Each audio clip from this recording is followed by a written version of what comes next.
You ever have a moment where your whole life just shatters? 1 second, everything feels normal, safe, like the world is exactly as it should be. And then, in an instant, the rug is pulled out from under you and you're left gasping for air, wondering how you didn't see it coming. That was me, Emily Carter, 34, married, comfortable. I wasn't living some extravagant fairy tale, but I thought I had a good life. A husband I trusted, a best friend who knew every secret I'd ever told, a future that felt stable, even happy. I should have known better. I remember the exact moment it all started to fall apart.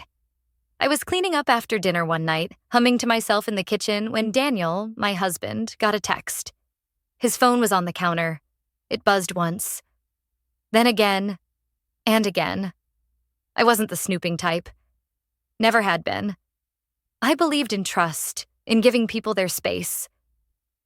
But something about the way his whole body tensed up when he saw those messages, the way he lunged for his phone, shoving it into his pocket like I might see something I wasn't supposed to, that made my stomach turn. So I watched him. Over the next few weeks, I paid attention to the late-night phone calls, the sudden business trips, the way he'd step out of the room to take a call, lowering his voice just enough that I couldn't make out the words. I knew. Deep down, I knew.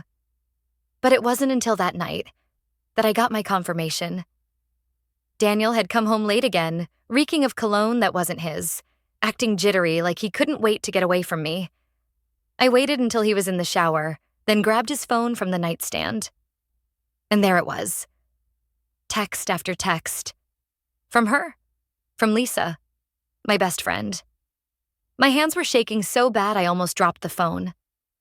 My heart was hammering in my chest, my breath coming in short, sharp gasps. I scrolled through the messages, hoping, praying. I was wrong. I can't wait until we don't have to hide anymore. I love you. I should have been with you from the start. She's so clueless. She has no idea. I felt like I was going to be sick. Lisa, the person I trusted most in the world, the person who had been my rock since college, the person who was supposed to have my back, was sleeping with my husband. And worse? They were laughing about it, mocking me, making plans for a future that didn't include me. I wanted to scream. I wanted to cry. I wanted to break something. But I did none of those things.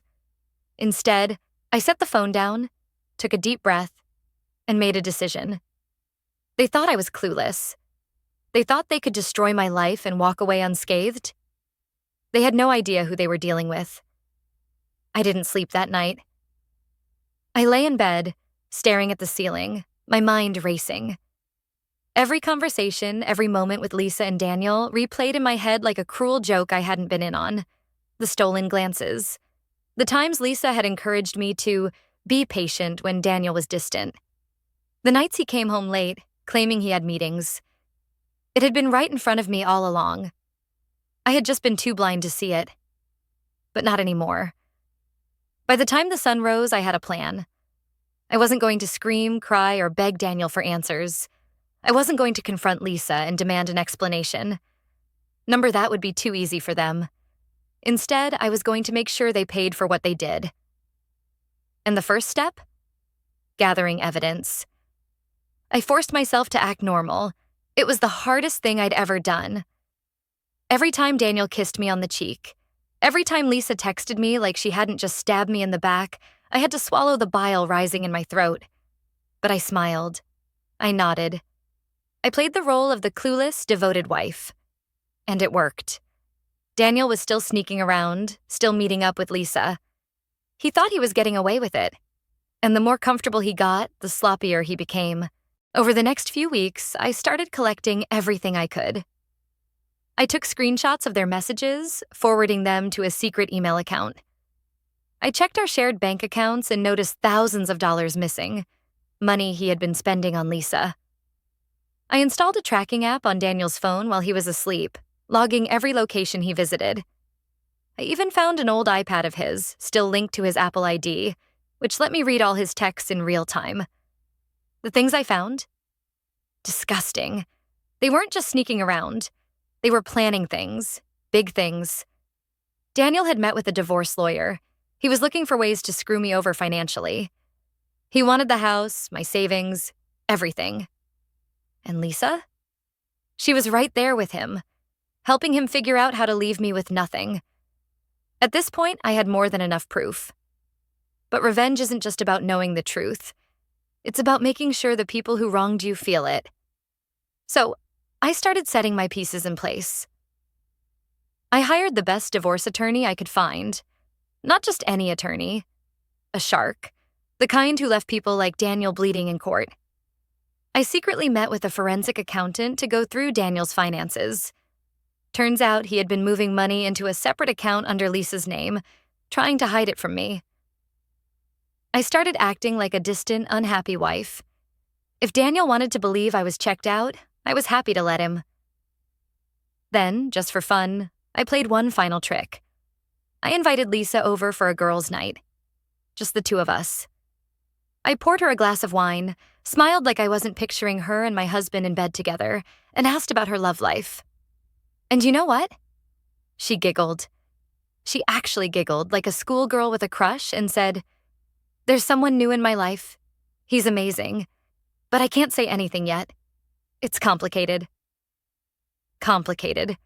I wanted to laugh. I wanted to throw the wine in her face, but I just smiled and said, "I hope it works out for you." Because soon it wouldn't. Daniel thought he was the one in control. He thought he was playing me. But I watched as he walked right into my trap, smiling like the arrogant, cheating bastard he was. It started small. He began staying out even later, barely bothering to come up with excuses anymore. One night, he didn't even come home at all. When I asked him about it over breakfast, he just smirked and said, "Work ran late." I laughed under my breath. "Oh, Daniel, you really think I don't know?" Then came the money moves. I noticed him withdrawing large sums from our joint account. First a few $100s here and there, then thousands. He must have thought I wasn't paying attention, but I was tracking every transaction. And then, his biggest mistake. One evening, he came home and sat me down in the living room. He put on this concerned expression, like he was about to deliver some tragic news. "Emily," he started, his voice full of fake sympathy. "I think we need to talk." I folded my hands in my lap, pretending to be nervous. "About what?" He sighed dramatically. "Us, our marriage. I just feel like we've grown apart. I've been thinking about it for a while, and I think we should separate." I blinked at him, keeping my face carefully blank. This is it. He actually thought he was breaking up with me. But the worst part? He had the audacity to make me feel like the problem. "It's not you, Em," he continued, shaking his head. "It's just, I've changed. I need something different in my life. Something fresh. I know this is sudden, but I've already spoken to a lawyer. I want to make this as easy as possible for you." As easy as possible for me? Oh, you have no idea, Daniel. I swallowed hard, pretending to be heartbroken. "So, this is really what you want?" He nodded, feigning sadness. "It is. And listen, I'm going to be generous in the settlement. I'll take the house since, I'm the one handling all the bills. And I'll make sure you get a fair amount of support." I almost choked on my own laughter. Daniel wasn't being generous. He was trying to rob me blind. The house was in my name. I paid for most of the bills. And yet, he genuinely believed I would just roll over and let him have it. I let my eyes fill with fake tears. I don't know what to say. He reached over, squeezing my hand like he was comforting me. "You don't have to say anything right now. Just think about it." Oh, I didn't need to think about it. I already knew exactly what I was going to do, because Daniel had just signed his own death warrant. He just didn't know it yet. I waited a week of pretending to be heartbroken, a week of watching Daniel walk around the house like a king, thinking he'd already won, a week of Lisa sending me fake sympathy texts, probably laughing behind my back while she planned her new life with my husband. They had no idea what was coming. because while they were busy celebrating, I was finalizing the details of their downfall. Daniel's lawyer sent over the divorce papers, probably expecting me to just sign them like a naive little housewife. But instead of his version of the settlement, I had my own set of documents prepared. When Daniel sat across from me at the kitchen table, looking smug as hell, I slid the papers toward him and leaned back.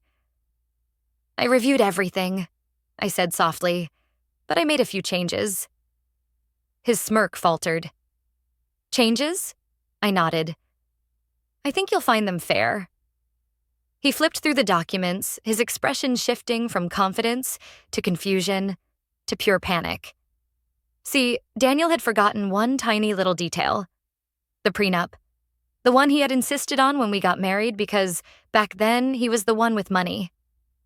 But over the years, I had become the breadwinner. I had built my career. And according to his own prenup, he got nothing. Not the house. Not my savings. Not a single cent from me. I watched as his hands tightened around the papers, his knuckles turning white. This isn't what we discussed," he stammered. I tilted my head. "Oh? But this is exactly what you signed when we got married. I guess you forgot about it." He looked like he wanted to flip the table. Instead, he forced a tight smile. "We can renegotiate." I smiled back. "Number we can't." Because what I didn't tell him? I had already filed, and my lawyer was twice as ruthless as his. But I wasn't done yet.